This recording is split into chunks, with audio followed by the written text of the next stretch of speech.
a gente está aqui no 6º andar do Centro Pompidou, que tem uma vista incrível de Paris, tomando um café e conversando com a Silvia Capanema, que é brasileira, é doutora em História, formada aqui na França, professora da Sorbonne, e em 2014 foi eleita vereadora, ainda pelo Partido Comunista, na região de Saint-Denis, que é a maior periferia, mais popular, né, da França continental. Em 2015, ela se elege conselheira departamental e se reelege em 2021, já não pelo PC, mas pelo Movimento França Insubmissa. Então, a gente toma um café com a Silvia para falar um pouquinho sobre perspectivas da esquerda e da direita aqui na França, como a imagem do Brasil e do Lula repercute por aqui e as estratégias que podem ser comuns no combate à extrema-direita e o fascismo. Então, é um prazer, Silvia, te encontrar aqui nesse lugar tão bonito e conhecer um pouco dessa tua história e desse teu olhar, né, sobre a política, justamente, né, nesta cidade, né, que é farol do humanismo e do iluminismo para a gente. Então, boa tarde, Silvia, é um prazer estar contigo. Então, Tarso, qual seria a primeira questão que tu traria aqui para a Silvia? A primeira questão é a enorme alegria que eu tive capacidade de absorver quando eu cheguei na França os cartazes do orçamento participativo aqui no país, né? Chamando a população para decidir sobre os destinos da cidade. E a primeira questão que você coloca, uma certa dramaticidade histórica, é a visão de que ascende também aqui na França a extrema-direita. Este é um fenômeno internacional que, presente na cidade que iluminou, a partir da Revolução Francesa, o mundo com o liberalismo democrático, com as estruturas de poder da democracia moderna, que estejam passando também por essa fase. Por que isso ocorre na cidade iluminadora da modernidade ocidental? Bom, resposta assim difícil, né? Por que isso ocorre? É um fenômeno que tem acontecido, né? A gente tinha falado como dizer, de certa forma, o fim de alguns ideais do século XX para cá, um fim de uma esquerda que tinha né, uma proposta de luta muito mais clara, isso se diluiu bastante. A questão do pós-trabalho, pós-mercado de trabalho, né, isso tudo aparece aqui na França também, e mistura com ingredientes locais, né? Então, como a gente tem uma extrema-direita no Brasil com pautas de costume, de repressão policial, ligado também a alguns setores conservadores, etc. Aqui vai voltar um pouco uma nostalgia colonizadora, uma nostalgia de uma França poderosa, hegemônica, de uma hegemonia francesa. Então vai mexer também com a questão do pós-colonial, né, e da relação com as colônias francesas, que é diferente do Brasil. Você tem uma extrema-direita sem imigração, e aqui a principal questão é a imigração, depois vem violência, outras questões, e isso. Então surge sim nesse contexto como um dos elementos. Agora, o que eu sempre digo, que não é o único elemento. Essa preocupação que ela é trazida, hoje a gente vê, eu até estava citando aí na nossa conversa anterior, a obra do Thomas Piketty, que é um economista, com a Julia Cagé, que é uma socióloga das comunicações. Eles acabaram de lançar um livro que estuda o comportamento eleitoral francês de 1789, da Revolução até hoje, até as últimas eleições de 2022. E a grande novidade do período recente foi uma França dividida em 3 blocos, e 3 blocos novos. Não era mais aquele bipartidarismo de uma direita tradicional e de uma esquerda tradicional, mas 3 blocos com uma extrema-direita, uma direita para extrema-direita, um bloco neoliberal, e que não é a direita tradicional, e um bloco de uma esquerda mais radical, de uma nova esquerda reconfigurada. Então, nós estamos nesse panorama hoje. um panorama diferente do pós-guerra, né? No pós-guerra nós temos a emergência da força política do gaullismo, né? Sim. Aqui na França, com uma liderança, com identidade nacional clara de uma França democrática que tinha derrotado o fascismo. Nós tínhamos os partidos de esquerda, o Partido Socialista e o Partido Comunista, que polarizavam com o gaullismo, mas ao mesmo tempo se unificavam, né? Tinham pactos, nas questões fundamentais para dirigir a de República. avanços sociais. E tudo isso se implodiu. Tudo isso implodiu. né, se dissolveu no ar, né, como diria o velho Barbu. Mas tem uma questão que é uma questão que me parece extremamente importante aqui na França, que é o surgimento hoje de um terceiro movimento de esquerda, né, além do trotskismo e além do movimento comunista tradicional, que é o movimento da França Insubmissa, né, dirigida, aliás, por um líder político que eu prezo muito, que tenho muito respeito, inclusive tenho relações pessoais muito confortantes para mim, do ponto de vista político, com ele, que é a França Insubmissa. Né? Que é o movimento do é o teu vínculo político atual. Né? É, quando eu saí do Partido Comunista para ir ao movimento da França Insubmissa, é na perspectiva de criar uma frente comum, né? Mas uma frente comum e com esse novo movimento de esquerda, ele teria são 3 pilares que vão fundamentar. Então, a questão da revolução cidadã, então novos avanços numa democracia cidadã, participativa. Mélenchon esteve conosco lá no primeiro Fórum Social Mundial em Porto Alegre, comigo, em particular. E a América Latina e o Brasil, em particular, são referências para a esquerda daqui. E o que foi feito em Porto Alegre no orçamento participativo era uma referência, é ainda, porque eles fazem aqui de orçamento participativo, não chega aos pés do que vocês faziam naqueles tempos, mas bom, é uma referência em muitas questões. Então, a questão cidadã, a questão social e a questão ecológica. Então, é uma esquerda que vai se pautar em três eixos revolucionários, ou pelo menos de ruptura, né, de transformação social e de ruptura com a ordem capitalista, neoliberal ou conservadora que se apresenta. Então Pois é, Silvia, como pesquisadora, você trabalha na linha de pesquisa, né, olhando juventude e olhando também revoltas, né, urbanas. E você vive, né, hoje numa periferia, que é a maior, então, periferia, né, de Saint-Denis, onde estão muito latentes essas reivindicações e essa insubmissão, digamos, né, sobretudo dos imigrantes aqui na França. Você julga que esse é um fator de resistência ao fascismo, ou esse é um fator que acaba sendo, né, permeável justamente para algumas ideias da extrema-direita? Como esse fenômeno se dá aqui, justamente nesses territórios? Você me dizia, não, 70% dos que votaram nas periferias foram Mélenchon, né? São mais da esquerda. Né? Que Franças a gente tem em oposição hoje nessas forças qual é o jogo dessa juventude periférica nesse papel? A gente, inclusive falando dessas revoltas populares, né, do movimento social nos últimos anos, a gente fez uma apresentação fazendo um paralelo França e Brasil, e justamente no lado França, pegando os últimos 10 anos ou 15, começa com uma revolta das periferias em 2005, né? Então são mais de 15 anos, 18 anos, e chega numa outra revolta das periferias que foi ano passado. E no meio disso, a gente teve um movimento contra a aposentadoria que foi muito forte no ano passado, né, que juntou um movimento sindical muito grande, o movimento dos coletes amarelos, que é mais ligada ao que a gente chama aqui de periurbano, né, que são os interiores, né?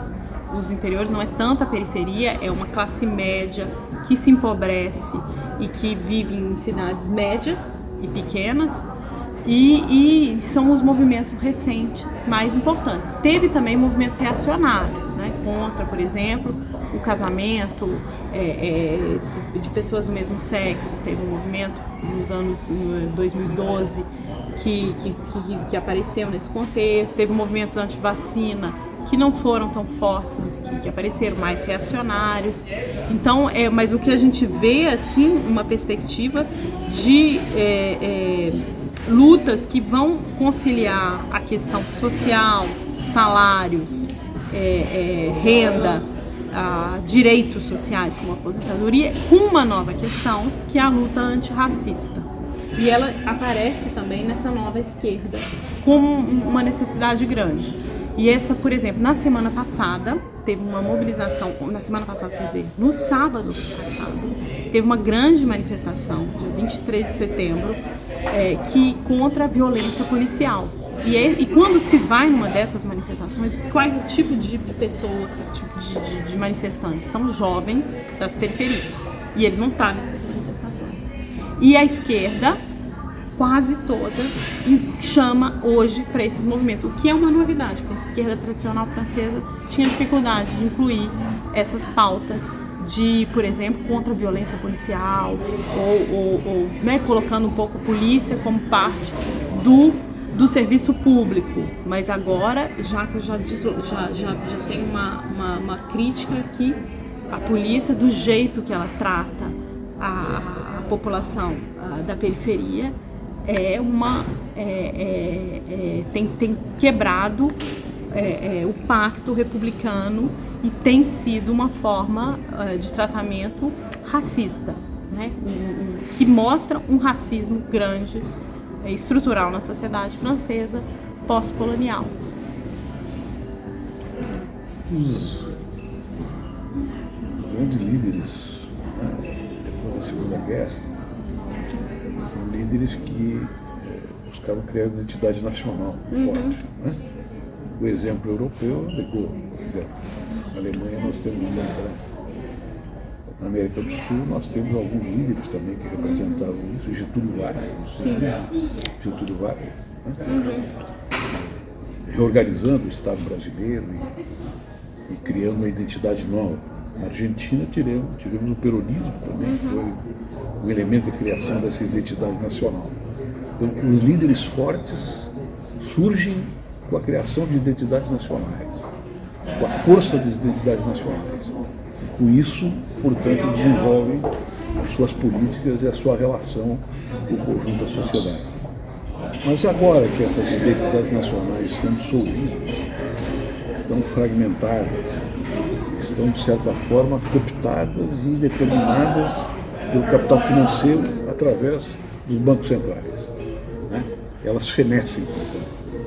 Elas se tornam lábeis, essas identidades.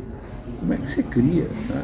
Eu pergunto isso não para saber da França, mas como é que a França insubmissa vê a criação dessas identidades, que recentemente criou um líder nacional de extrema importância. Mas todos eles parecem passageiros neste novo aporte que a esquerda tem que fazer para reorganizar, inclusive, um sistema de apoio internacional recíproco, né? O velho internacionalismo humanista que surge com a Revolução Russa. Sim, é uma nova aposta inclusive uma das palavras, um dos termos que o Mélenchon tentou trazer para a política, um termo da literatura do Édouard Glissant, que é um poeta das Antilhas francesas, que é o termo de criolização. Então, ele tenta demonstrar que a cultura francesa foi amplamente modificada pelas outras culturas mundiais que vivem e que habitam na França. E isso tem que ser demonstrado como uma forma positiva e de criação de uma nova, digamos, identidade nacional. Que é uma identidade então, mundializada. Então é colocar o universalismo francês, não é tirar o universalismo, nenhum desses da esquerda vão sair do campo universalista, mas é reconfigurar, dar uma nova forma para esse universalismo, que é um universalismo que não vem do centro para as periferias, mas que se alimenta das periferias para modificar o próprio centro. Isso tem sido tentado, né, proposto como uma proposta de política, uma proposta política de repensar a França, de repensar o papel da França no mundo. Eu acho que é uma proposta a ser escutada. É um movimento impressionante isso. Isso tem uma identidade, por exemplo, com aquilo que está acontecendo no Brasil hoje. A nova identidade nacional brasileira, na pós-modernidade, está sendo recriada em cima da recuperação, né, da crítica radical da escravidão, portanto, a população negra. Que ainda uma ferida, é algo que marca profundamente a sociedade. Da reestruturação do pensamento crítico, né, anticapitalista, com a questão ambiental, que é também uma questão universal, e a questão da Amazônia e a questão indígena, que são questões também universais. Eu acho que a esquerda, em geral, ela tem uma certa dificuldade de compreender isso. Mas, para mim, esse é um caminho extremamente importante para recuperar, né, a identidade da esquerda mundial, inclusive. E os desafios de hoje, que é um desafio, né, de aquecimento global, que é um desafio de novas gerações, que são gerações mundializadas, que cresceram nisso, que vão crescer e viver com isso, e toda essa questão aqui colonial no Brasil escravocrata que não se resolveu, né? Que não se resolveu com formas nem de Estado social, com todos os avanços que representam o Estado social, né?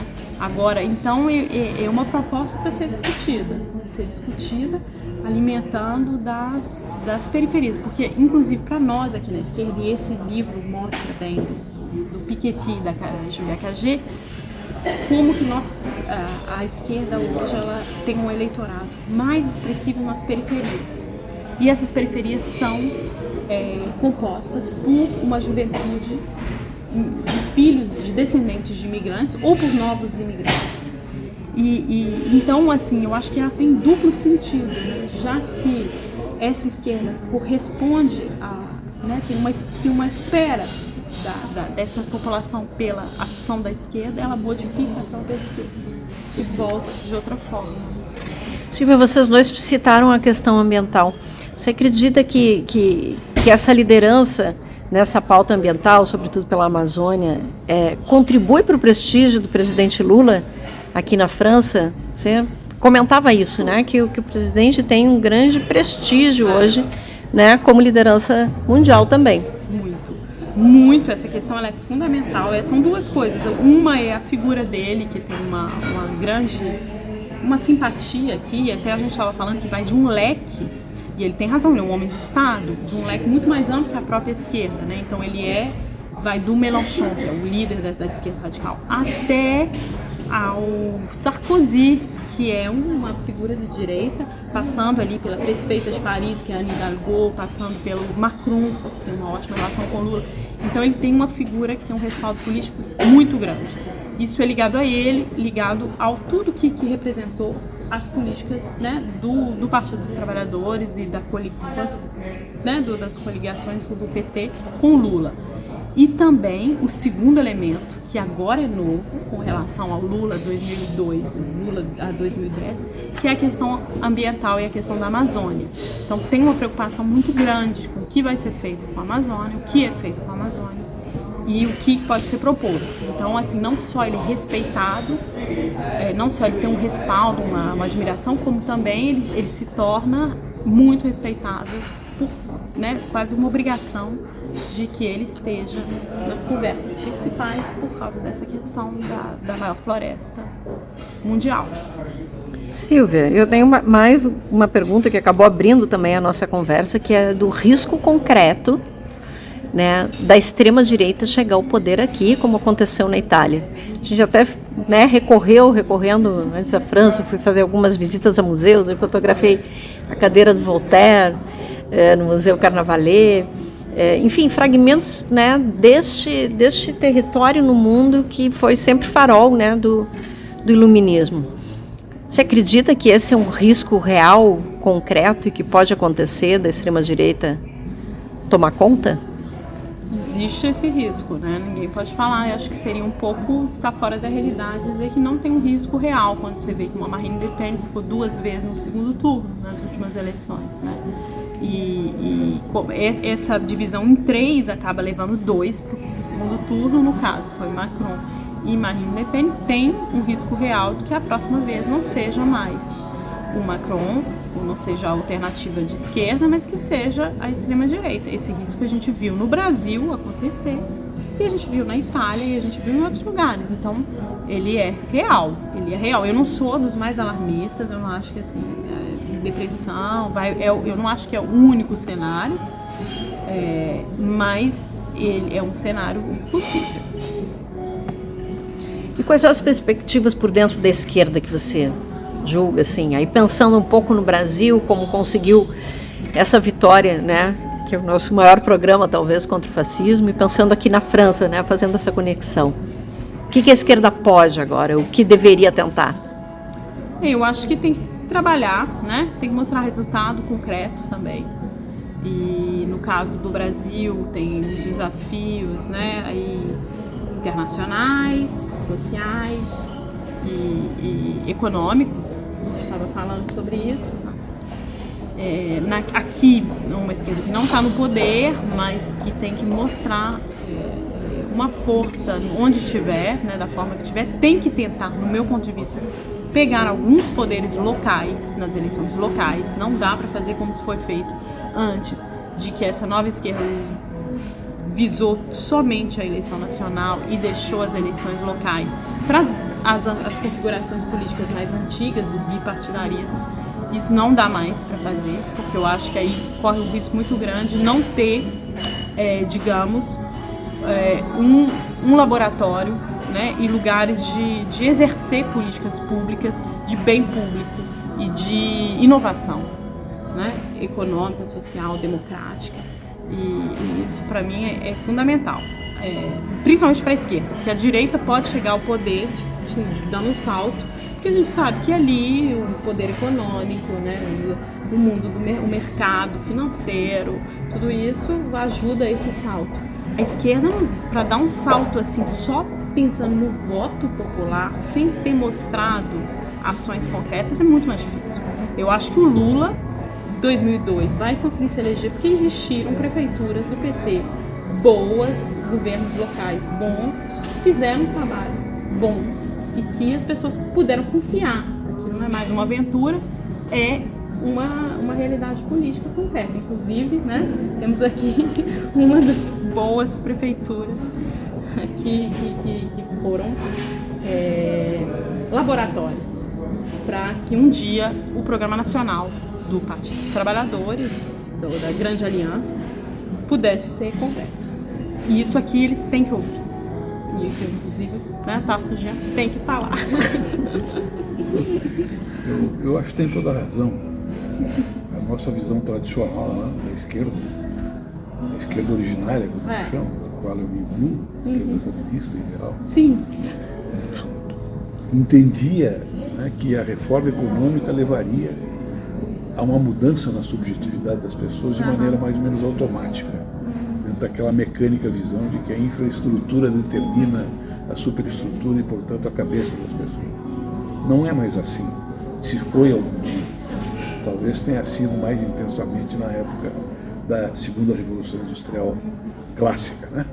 Hoje, uma reforma tem que ser também uma reforma no modo de vida das pessoas, no cotidiano das pessoas, nas relações familiares, nas relações culturais, onde as pessoas vivem melhor de maneira imediata e não somente melhorem o seu poder aquisitivo, porque o poder aquisitivo é sufocado e determinado pelo mercado. E essas relações existenciais de solidariedade humana, de compreensão da polis de uma maneira mais democrática, do direito à livre circulação, cultura, elas são coisas que ficam impregnadas, né, no mundo da vida, no mundo da vida concreta e da subjetividade humana. E é por aí que nós temos que trilhar, eu acho. E eu acho que vai ter a luta, sabe? Não é pensar que a gente vai ganhar e que não, a extrema-direita está aí e a gente não vai abandonar a luta de forma nenhuma, resignar, né? Isso é uma constante mesmo. É isso. Seguimos. Seguimos. Muito obrigada, Silvia, por esse bate-papo. O cafezinho está ali, antes que esfrie. Obrigado você que está nos acompanhando. Tarso, até uma próxima. Uma honra enorme.